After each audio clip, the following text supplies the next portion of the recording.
everyone, our today's class of class 7, chapter 5, acids, bases and salts, and this is part 2nd of this chapter.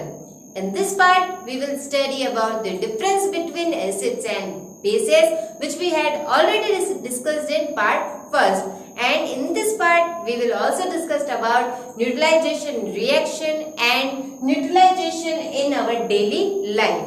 Okay, then let's start our first topic, which is difference between acids and bases. Then in this column acids and in this column bases. Then first difference between acids and bases is acids are sour in taste and bases are bitter in taste. मतलब कि जो substances जिसके अंदर acids present होते हैं, for example curd and lemon juice, orange juice, इन सभी substances के अंदर क्या प्रेजेंट होता है? एसिड्स. तो इसी की वजह से इनका टेस्ट कैसा होता है? Sour. And bases, for example baking soda, soap solution, इनके अंदर क्या होते हैं? बेसिस प्रेजेंट होते हैं. इसकी वजह से इनका टेस्ट कैसा होता है? Bitter. And the next one is acids give corrosive touch. मतलब कि जो एसिड्स होते हैं उनको टच करने पे क्या होता है? कोरोसिव होते हैं. मतलब कि वो स्किन के लिए क्या होता है? हार्मफुल होते हैं. तभी जो एसिड्स हैं उनको टच करने से या फिर उनके साथ कोई भी प्रोसेस प्रोसीड करने के लिए हमें कई सारे प्रिकॉशंस का ध्यान रखना पड़ता है.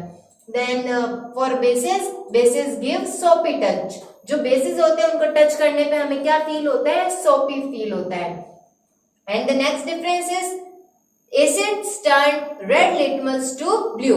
जब हम लिटमस के साथ में एसिड्स को क्या करेंगे? टेस्ट करेंगे, तब जो लिटमस का जो रेड कलर है वो किसमें चेंज हो जाएगा? ब्लू कलर में. And bases turn blue litmus to red. जब हम लिटमस की हेल्प से बेसिस को टेस्ट करेंगे तब लिटमस ब्लू कलर से रेड कलर में चेंज हो जाएगा. And the next difference is they have no effect on turmeric paper. जो एसिड्स होते हैं वो टर्मरिक पेपर के ऊपर कोई भी इफेक्ट शो नहीं करते हैं. And bases turn turmeric paper two red. जो बेसिस होते हैं वो टर्मरिक पेपर को किसके अंदर चेंज कर देते हैं? रेड कलर में. जब टर्मरिक पेपर रेड कलर में चेंज हो जाता है तो वो क्या शो करता है? कि उस सब्सटेंस के अंदर बेस प्रेजेंट है. The next difference is acids turn methyl orange to red. And methyl orange is a synthetic indicator. Okay?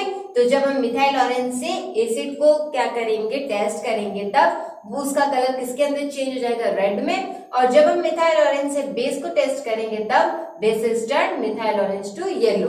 तब मिथाइल ऑरेंज येलो कलर में चेंज हो जाएगा. Then these are some differences between acids and bases. Then we come on our next topic, which is neutralization. Okay? अभी तक हमने क्या पढ़ा कि जो एसिड्स होते हैं उनकी प्रॉपर्टीज क्या होती है, एसिड्स क्या होते हैं.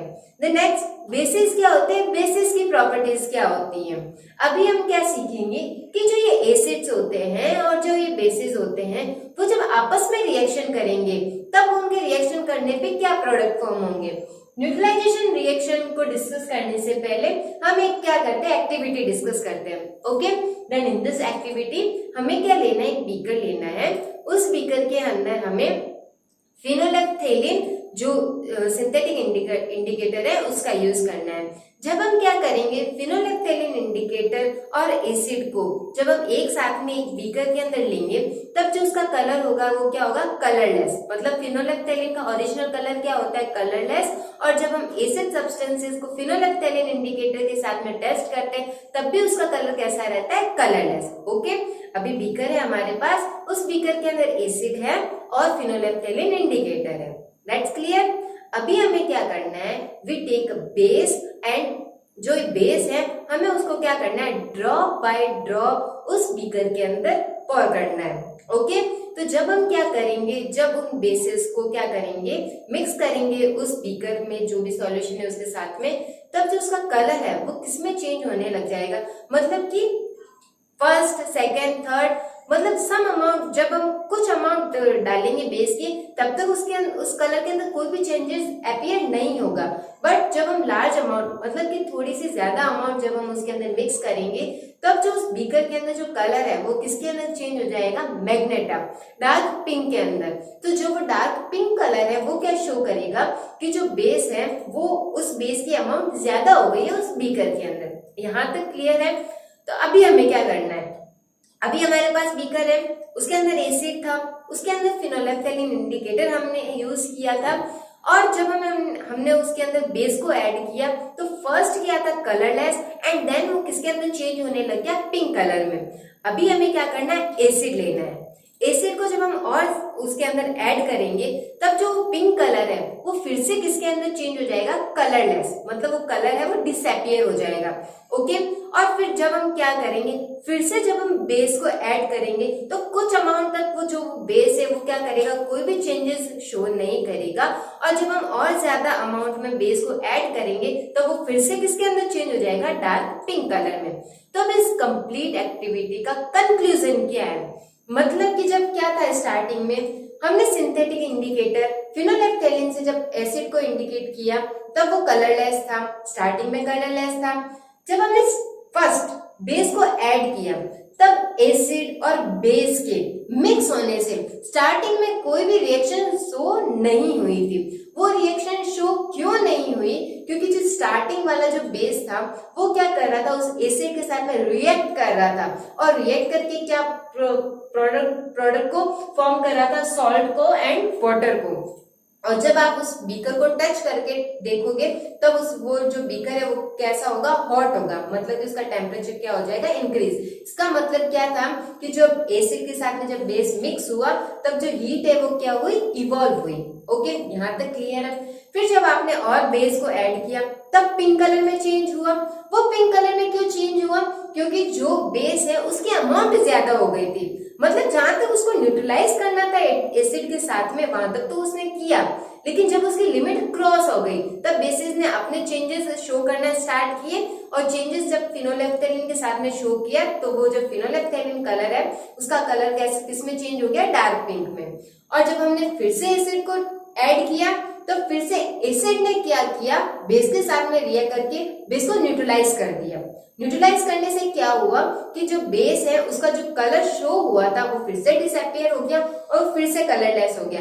एंड देन जब हमने जो ये कंप्लीट एक्टिविटी थी उसको रिपीट किया तो यही हुआ, colourless and then dark pink and then again colourless and then dark pink. Okay, तो इस कंप्लीट एक्टिविटी में क्या हुआ, न्यूट्रलाइजेशन जो रिएक्शन है वो शो हुई। Then the meaning of neutralization reaction is the reaction between acid and the base is called neutralization reaction। जो neutralization reaction क्या होती है, जो भी एसिड और बेस के बीच में जो रिएक्शन प्रोसीड होती है उस रिएक्शन को हम क्या कहते हैं, neutralization reaction. And in this reaction when acid react with base then they form salt and water, and in this complete reaction heat is evolved। that means neutralization is a type of exothermic reaction, क्योंकि neutralization reaction में heat evolve हो रही है इसलिए ये कौन सा type की रिएक्शन है, एक्सोथर्मिक टाइप की। And the example of neutralization reaction is HCl, hydrochloric acid, when reacts with sodium hydroxide, which is an example of base, then they form sodium chloride, which is nothing but a common salt and water, and in this complete reaction it is evolved. Okay, then this is neutralization reaction. And now we come on our next topic, which is neutralization in everyday life. अब जो ये neutralisation process है वो हम जो everyday life है हमारी उसके अंदर भी क्या होती है, शो होती है, लेकिन हम उसको क्या करते हैं, ऑब्जर्व नहीं करते हैं। तो यहाँ पे हम उनको जो भी न्यूट्रलाइजेशन रिएक्शंस है जो भी एवरीडे लाइफ में हम देखते हैं उनको डिस्कस करेंगे। In which the first one is indigestion. Okay, तो इंडाइजेशन का मीनिंग क्या होता है, दैट जब आपने कभी कभार ये एक्सपीरियंस किया होगा कि जब आपके जो स्टमक है उसमें जो बर्निंग सेंसेशन, मतलब कि क्या होते हैं हमारे स्टमक के अंदर कभी कभार जो है जलन होती है, मतलब कि जो बर्निंग है वो एक्सपीरियंस होता है। तो अब वो बर्निंग क्यों होता है, क्योंकि जो स्टमक है उसके अंदर हमारे क्या हो जाती है, एसिडिटी हो जाती है। अब वो बर्निंग क्यों हुआ और ये एसिडिटी इसका मीनिंग क्या है उसको डिस्कस करते हैं। Then our stomach contains hydrochloric acid.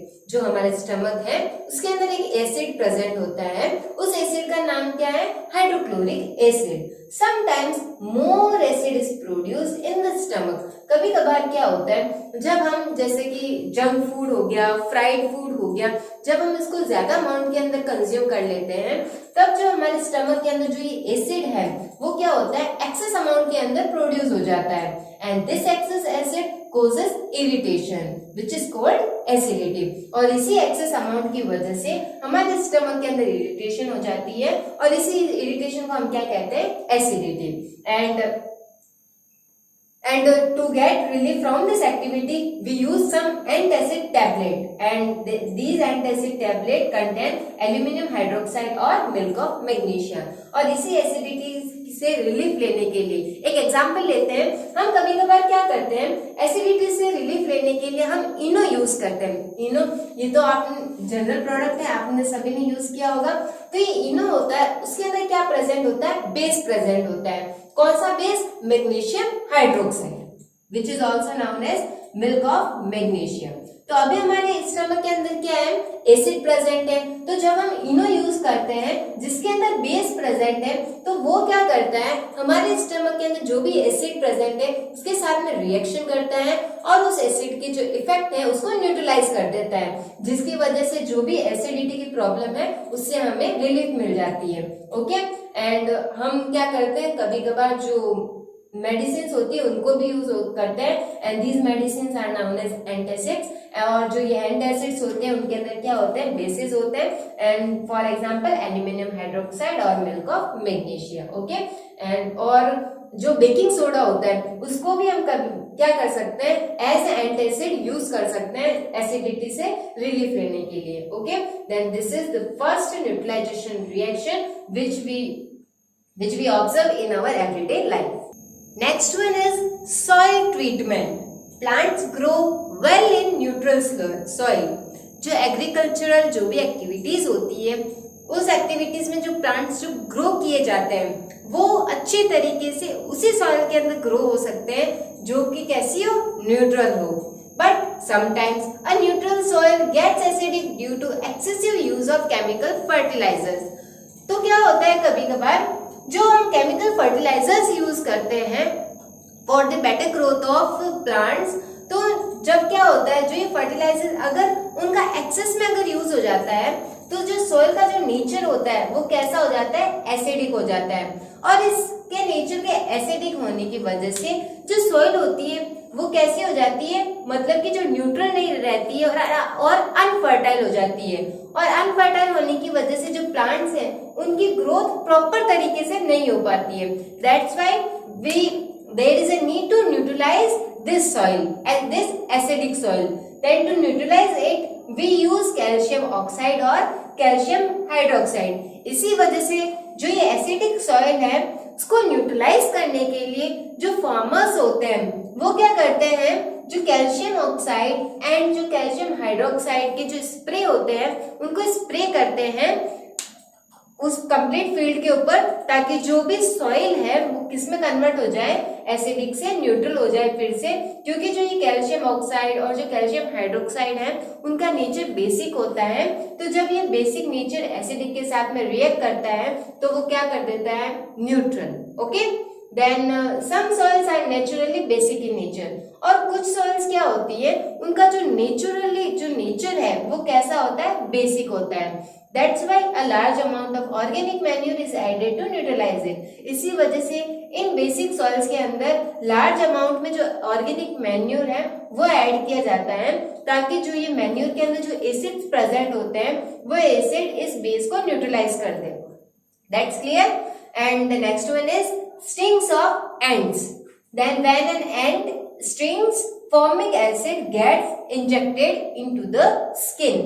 तो क्या होता है, जब जो एंड्स होती है मतलब जो चींटियां होती है वो काट लेती है, तो उनके काटने की वजह से क्या होता है कि जो एंड है उनके स्टिंग करने की वजह से जो फॉर्मिक एसिड है जो कि इन एंड स्टिंग के अंदर प्रेजेंट होता है वो हमारी स्किन के अंदर इंजेक्ट हो जाता है and this acid causes irritation and swelling. और इस फॉर्मिक एसिड की वजह से जो हमारी स्किन है वहां पे इरिटेशन हो जाती है एंड स्वेलिंग हो जाती है।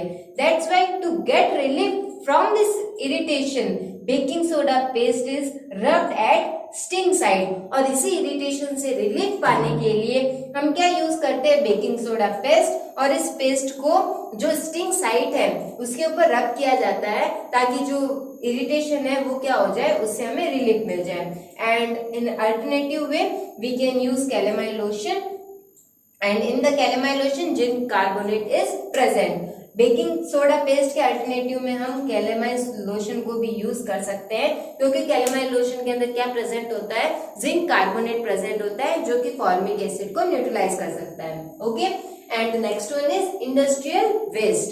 Then the waste of many factories contains acid. तो कई सारी ऐसी इंडस्ट्रीज होती है जिनके जो वेस्ट होते हैं उन वेस्ट में एसिड्स प्रेजेंट होते हैं। जैसे फर्टिलाइजर इंडस्ट्रीज होती है, जो केमिकल इंडस्ट्रीज होती है, उनके वेस्ट में अधिकतर एसिड्स प्रेजेंट होते हैं। तो जब इन वेस्ट को क्या किया जाता है, जैसे रिवर्स हो गया, वाटर सोर्सेज हो गया, या फिर और भी कई जगह है, वहां पे जब इनको क्या किया जाता है, एक्सपोर्ट, मतलब कि वहां पे अगर इनको छोड़ा जाता है तब ये क्या क्रिएट करते हैं, पॉल्यूशन क्रिएट करते हैं। और अगर इन वेस्टेज को अगर वाटर सोर्सेज के अंदर रिलीज किया जाता है तो इन वेस्टेज की वजह से मतलब कि जो एक्वेटिक लाइफ है वो अफेक्ट होती है क्योंकि इन वेस्टेज के अंदर एसिड्स प्रेजेंट होता है। That's why the waste are treated with lime. इसी वजह से जो ये इंडस्ट्रियल वेस्ट है इनको किसके साथ में ट्रीट किया जाता है, लाइम के साथ में, ताकि जो भी वेस्ट के अंदर एसिड प्रेजेंट है वो न्यूट्रलाइज हो जाए। Okay, and the last one is tooth decay and it is caused by the acid produced by bacterial decomposition of food particles। अब जो ये टूथ डीके है मतलब कि जो दांतों में सड़न होती है वो कैसे होती है, तो जब हम क्या करते हैं, खाना खाते हैं, तो जब हम खाना खाते हैं तो कुछ फूड पार्टिकल्स हैं वो हमारे टीथ के अंदर क्या हो जाते हैं, स्टक हो जाते हैं। तो टीथ के अंदर स्टक होने की वजह से जो बैक्टीरिया है वो क्या करते हैं, इन फूड पार्टिकल्स को डिकम्पोज करते हैं और इसी बैक्टीरियल डिकम्पोजिशन की वजह से जो एसिड है वो प्रोड्यूस होता है। And the acid causes corrosion and decay of teeth। और जो ये एसिड जो प्रोड्यूस होता है वो क्या कॉज करता है, कोरोजन। और इसी कोरोजन के होने की वजह से हमारे जो टीथ है उनके अंदर क्या स्टार्ट हो जाती है, डीके स्टार्ट हो जाती है। मतलब जो हमारे टीथ है वो सड़ना, डीके होना स्टार्ट हो जाते हैं। किसकी वजह से, इस एसिड के प्रेजेंट होने की वजह से। That's why to prevent tooth decay one should brush teeth properly with toothpaste. और इसी टूथ डीके से प्रिवेंशन के लिए हमें क्या करना चाहिए, ब्रश करना चाहिए प्रॉपर्ली विद टूथपेस्ट, क्योंकि जो टूथपेस्ट है उसके अंदर बेस प्रेजेंट होता है जो कि इस एसिड को क्या कर देता है, न्यूट्रलाइज कर देता है और हमारे टीथ को किससे प्रिवेंट करता है, डीके से। Okay, then these are some neutralization reaction which we observe in our everyday life.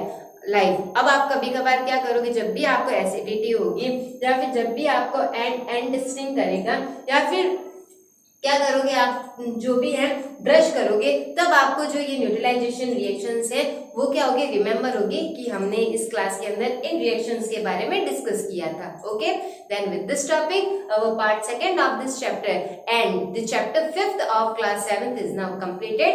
Thank you.